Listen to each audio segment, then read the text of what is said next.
It's going to be a jump. Now here it looked like a jump. There, this looks like a foul to me. Yeah.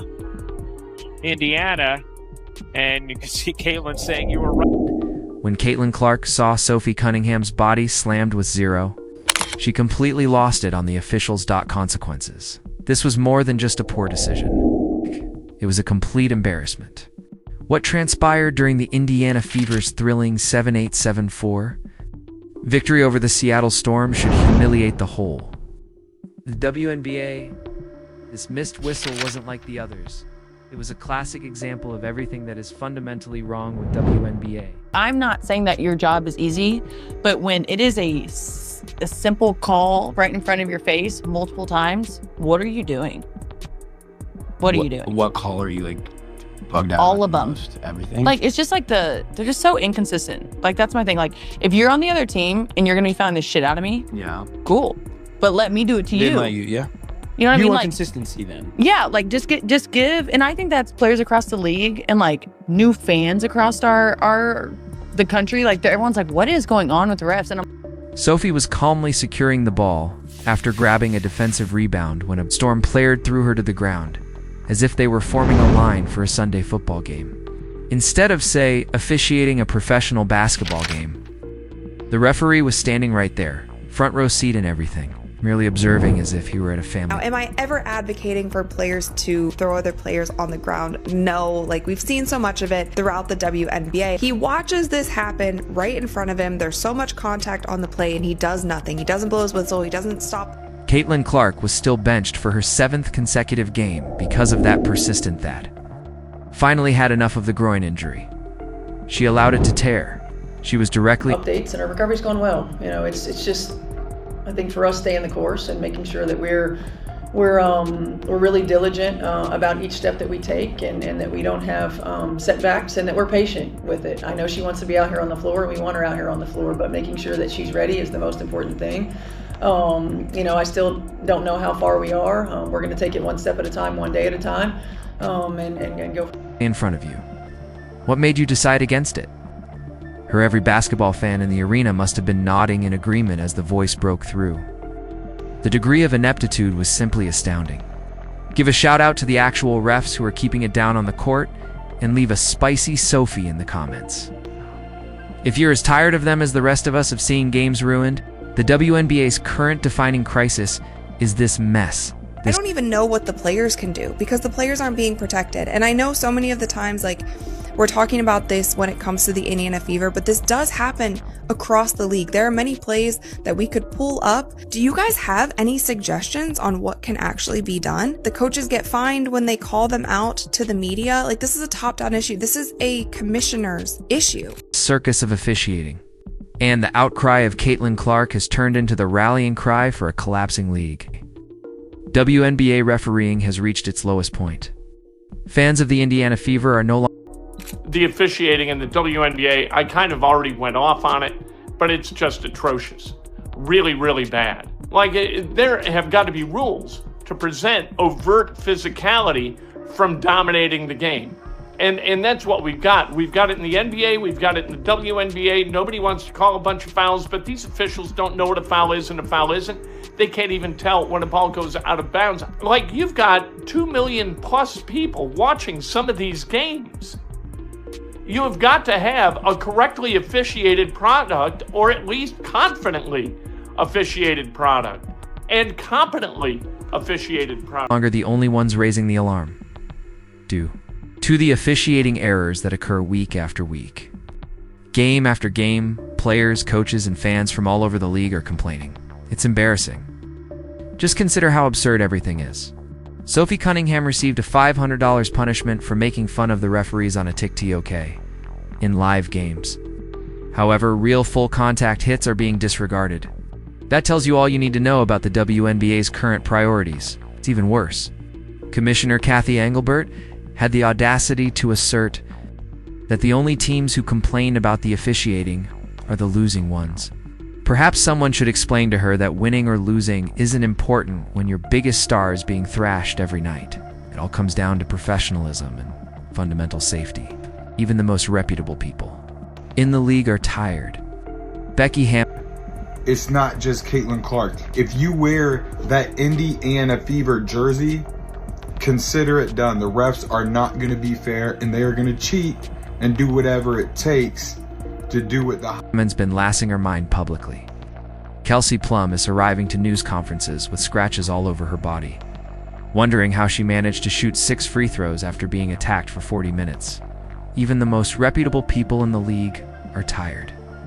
In public, Becky on my face, I got scratches on my body, and these guards on the other team get these ticky-tack fouls, and I'm sick of it. I get fouled like that every possession. Ricky gets fouled like that in the post all the time, and they don't call it, and I don't know what else to do. Like, it's really frustrating though. I'm like, I feel, I mean, there's multiple shots at the end of the game, either into the third, into the fourth, where they're just coming and swinging, and Hammond has been going crazy. Kelsey Plum is arriving to news conferences with scratches all over her body, wondering how she managed to shoot 6 free throws after being attacked for 4. In the middle of this garbage fire, one player is rising above the chaos. Another was delivered by Sophie Cunningham. High-level performance that reminded everyone. Knows why she's the most clutch player who is not with Caitlin Clark. Take action. Jabby Williams bursts through the door, unable to complete it, pursues it further into the BBY's arms. I signed for the remainder of Indiana season. Been a perfect fit at the 4th stretch. Cunninghamlin's a 3-pointer. Just look at her frame. 66 and super long. On another 3, Cunningham Cunnix. Shed dropped 17 points on 5 of 6 hooting, involving a deadly 4V from outside the arc. 5. Additionally, she was the only Indiana Fever player 2 throughout the game. Make just 1 3-pointer. Big games from Sophie Cunningham. The Thaw. Indiana Fever's sole player 2 Makahar 3s tonight. The Fever from Indiana were downtown's 4 out of 21, and all 4 of those were struck by Sophie Cunningham. 3s. 17 points. Additionally, the distinction in contrast to the Lynx game, which did Sophie Cunningham last do well? This wasn't a late breakout game. This was. Oh, we're struggling offensively. There must be someone who shows up. Sophie Cunningham saved the day. This isn't a fluke, either. Sophie has been quite tearful, and admirers are reckling her, the blonde bomber, because of how frequently she explodes from deep within Thegriatis moments, since she left going viral for supporting Clark in that Sophie's fight with the Connecticut. The level of confidence has been really high. She had more than 800,000 fans, and her jersey sales skyrocketed. She completely axed the limelight, and more being said, she has delivered when it most important. The blonde bomber, Sophie the trophy, lit it up again this evening. She's been nothing short, man, of fantastic lately. 5 out of 6, 4 out of 5 from 3 from the floor, 3 for 4 from the free throw line, 5 rebounds, 2 assists, and 17 points. The blonde bomber Sophie has been on fire. Sophie took the initiative in a huge way. Huge time way. You need that when the best player you have is out. You must have familiarity components to step up and perform. And Sophie Cunningham possesses that. Been doing for Sophie's ascension from scrappy. Role player to certify one Baster has been among the highlights off this time of year. She's not just an enforcerno. Additionally, she is the Fever's most consistent offensive weapon. That's a rare combination, and it has won her admiration. Favorite. However, even her bravery was sufficient to totally conceal another classic Fever approaching breakdown. Due to the fact that in true Indiana fashion, they nearly blew a 12-point fourth-quarter lead. Once more, the Fever made every effort to blow Agami, but still come away with the win. That level collapse was almost epic, people. Wow, huh? Wow, it should have never gotten that close. Stephanie and Lexi Hall witnessing till the very, very last minute to put Hole in on defense. She should have been in there between 2.5 minutes and Manutson on defense. They could not seem to get a big rebound to save their life, and this nearly became a disaster. The Fever were cruising 55-42 midway through the third quarter, thanks to Sophie's hot hand and solid support. But the moment they got tatties, the wheels came off. It's like this team gets allergic to success. Whenever Clark isn't on the floor, Seattle closed with a 10-2 run the quarter and cut the advantage to just 4. All of a sudden, What ought to have been a low-key victory became a thrilling one. The Indiana Fever just almost pushed me to a heart attack. The Indiana Fever nearly blow a 12-point fourth quarter lead. We allow the Seattle Storm to go on a 110 run in the fourth quarter. Stephanie White, I keep telling y'all, I don't trust her. I'm sorry. We give up a 110 run within the last 4 minutes to let this team cut the lead down to 1. The fourth quarter was pure stress. Seattle clawed all the way back to McKite from 73. 272 in just more than 3 minutes go. You could sense the nervousness in each Fever fan's chest. We've seen this script too many times, and it rarely has a happy ending. This team has a chronicissue with finishing games, and it's killing them. Oh boy, they almost blew it. Nonsensiquistles to halt runs, or perhaps blowing a whistle to stop the other team's run. Coming out in the second half, I will never back off. Of this, when you come out in the second half and you start losing leads, that is a coaching issue. I don't care what sport you're in, okay? Because what that tells you, the opposing coach went into Theskander in the halftime meta modifications. The opposing team merges sand. They begin to figure that out. Well, it's up to your coach. It's up to your coach to make adjustments against that adjustment. They seem to have forgotten how to play basketball the moment the clock hits the fourth. And unfortunately, Kelsey one of Mitchell's worst nights in recent recollection. Observing her shoot was similar to observing someone attempt to play the piano includes oven mitts. She had a 3 for 16 record, frammed field, and 0 for 8 from downtown. Thankfully, other players stepped up to stop the bleeding. Alia Boston came through in a big way. Sherricked up her 6th straight double-double with 16 points and 12 boards on 7 of 11 shooting. Her personal 9-point run in the fourth quarter. Iswat ultimately saved the game for the Fever when everything else was falling apart. Kelsey Mitchell was unable to understand prosting today. And I told y'all, she is a roller coaster.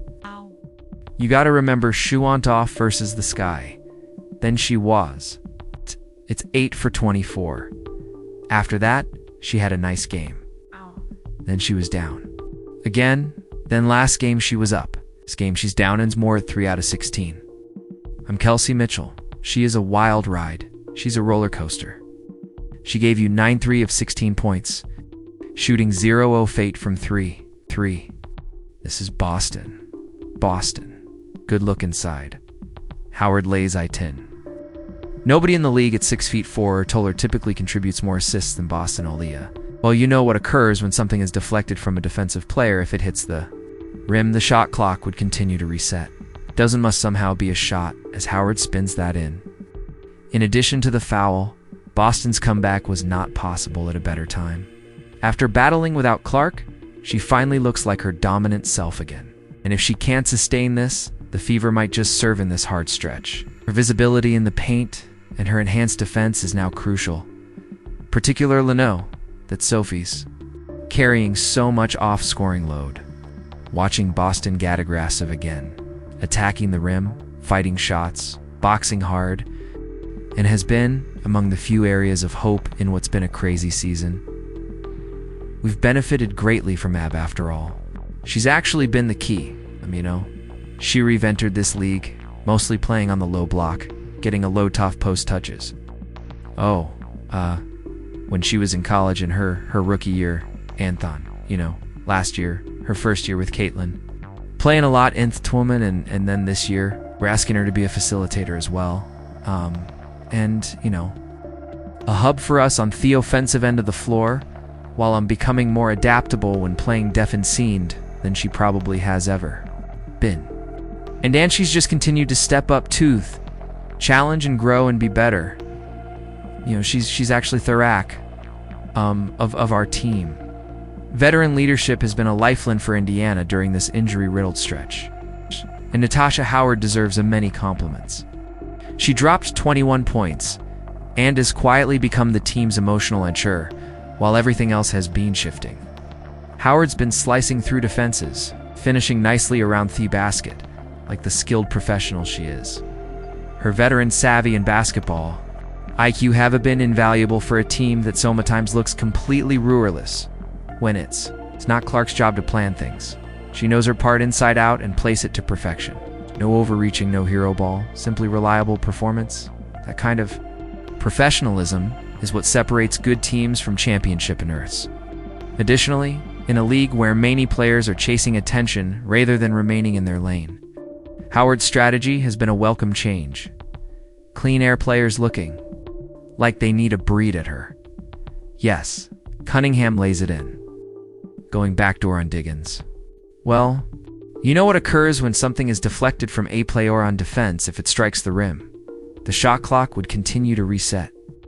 It must somehow be a shot as Howard spins that in. In addition to the foul, you see her cutting through the lane. Skylar Diggins is inside. She's the one then, left to take the Howard cut. What a challenging rough photo by Natasha.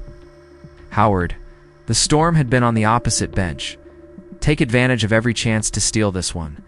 They were attractive and had opportunities, but they disintegrated entirely when it mattered most.